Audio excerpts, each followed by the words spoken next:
இந்தியாவுக்கு எதிரான ஆசிய கோப்பை கிரிக்கெட் போட்டியில் பாகிஸ்தான் வேகப்பந்து வீச்சாளர் ஹாரிஸ் ரவுஃப் காட்டிய சர்ச்சைக்குரிய சைகை குறித்து தங்களுக்கு கவலை இல்லை என இந்திய அணியின் துணை பயிற்சியாளர் ரியான் சாட் போட்டியின் போது வீரர்களின் நடத்தையை கட்டுப்படுத்துவது மிகவும் கடினம், அவர்கள் எதிர்கொள்ளும் அழுத்தம் மிகவும் அதிகம் என்றும் அவர் தெரிவித்தார்.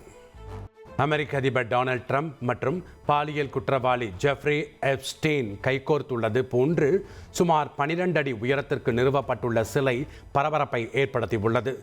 குழந்தைகள் மற்றும் இளம் பெண்களை பாலியல் வன்கொடுமை செய்த குற்றங்கள் ஜெஃப்ரி எப்ஸ்டீன் மீது உள்ளது. இந்நிலையில் அவர் ட்ரம்புடன் கைகோர்த்துள்ளது போன்ற சிலை ஒன்று வெள்ளை மாளிகைக்கு எதிரே மர்ம நபர்களால் திடீரென நிறுவப்பட்டுள்ளது.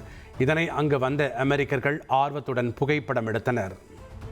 ஐரோப்பிய நாடுகளில் ஒன்றான ஸ்லோவேக்கியாவில் அரசுக்கு எதிராக நடைபெற்ற போராட்டத்தில் ஆயிரக்கணக்கான மக்கள் திரண்டு எதிர்ப்பை வெளிப்படுத்தினர்.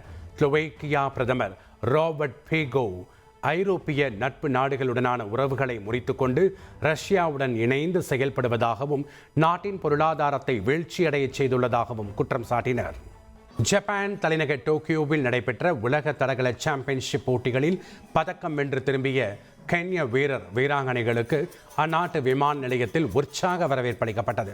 கென்யா 7 தங்கம் உட்பட 11 பதக்கங்கள் வென்றுள்ள நிலையில் ரசிகர்கள் திரண்டு ஆட்டம் பாட்டத்துடன் வரவேற்பளித்தனர். இனி செல்லும் இடமெல்லாம் செய்தி. தந்தி டிவியின் வாட்ஸ்அப் சேனலை ஃபாலோ பண்ணினா செல்ல இருக்கும் இடமெல்லாம் செய்தி. இதோ QR கோட் இப்பவே ஸ்கேன் பண்ணுங்க, ஃபாலோ பண்ணுங்க.